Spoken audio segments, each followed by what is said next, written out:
My typical days in Finland as a pregnant woman.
Medyo magulo ang aking kusina. Pasensya na po.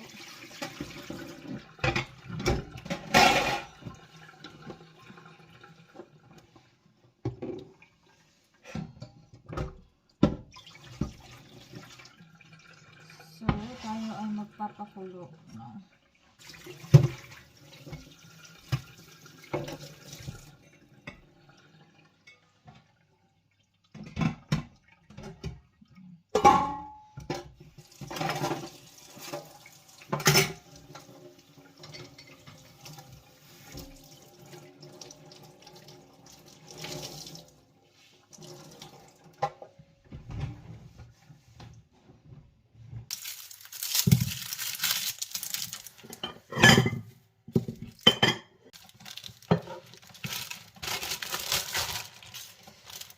So, maghihiwa tayo ng onion. Alam niyo ba, sa Pilipinas, pag nagluluto tayo, 'di ba? Sobrang konti lang yung onion na ginagamit natin. Pero, pag nasa ibang bansa, ewan ko lang kung sa inyo din, but simula nung nag-move ako sa UAE, ganyan, pag gumagamit ako ng onion, isang buo talaga siya. Kasi natutunan ko to dun sa tita ko na actually normally ang binibili ko talaga yung maliliit pa lang. Yung mga ganito, yung maliliit lang siya, hindi siya yung malalaki. Kasi para hindi mo na siya yung hahatiin para ilalagay sa rep. Kasi hindi daw yun maganda. Ano kasi to, anong tawag dito? Yung parang kumakapit yung bacteria. Madaling kumapit yung bacteria sa onion.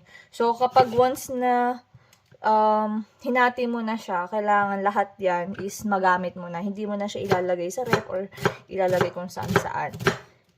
So, yun yung isa sa mga natutunan ko talaga. Kaya, kapag nagluluto ako, mostly, as in wala, hindi ko na siya, nilalahat ko na siya. Hindi na ako naglalagay sa ref or whatever, ganyan, ng tira. Noon.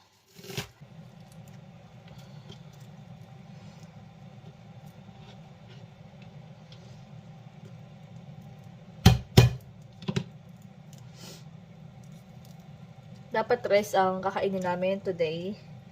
But, naisip ko is, kahapon kasi kanina hapon, nag-rice na ako. So, parang masarap mag-spaghetti ngayon. Pero carbonara nga lang para mas mabilis.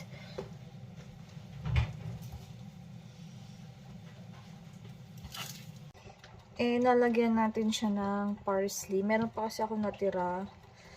So, para hindi masayang, gamitin na natin siya. Ating mga ingredients, ayan lang, very simple. Ayan, butter, tapos pecone. Itong bacon, ipiprito ko siya. Para ano. Ay, ito pa pala. Nalagyan ko pa ba siya? Pwede hindi ko na siya lagyan ng tomato kasi carbonara naman siya. Then, cream. And meron akong cheese cream. Ano ba to? Ano siya? Cream din siya pero meron na siyang cheese. Ayan. Luluto na yung ating carbonara. Ayan. Ipiprepare ko na siya.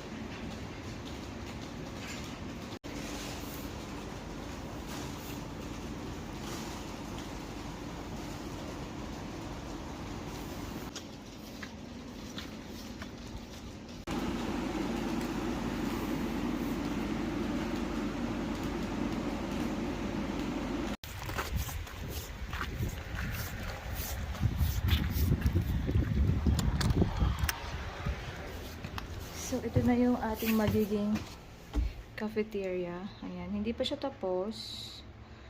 Ayan. So, dito yung sink. Tapos, ito yung parang ice cream, mga machine. Ito yung prep area. And, of course, 2 washrooms. Ayan. Basan and ayan, CR. Ayan siya. Hindi pa siya tapos. Pero ongoing. Labas ng cafeteria. Ayan siya. Ayan siya. Then,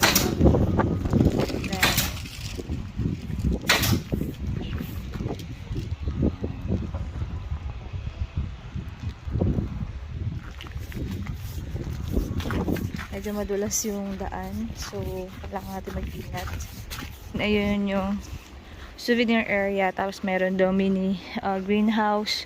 Then dun yung cashier and yung isang bahay doon. Yung cashier and yung office ng asawa ko. So, yun. So, doon na kami dito.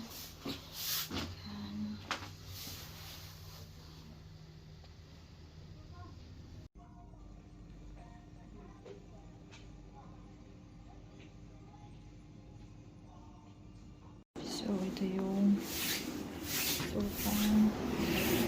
Ito naman yung small greenhouse. Ayan.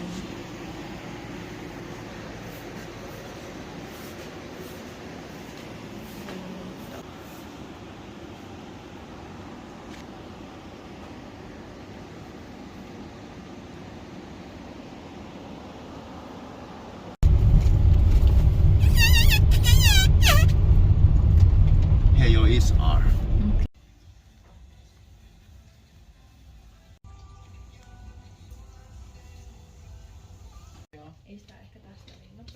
Sorry.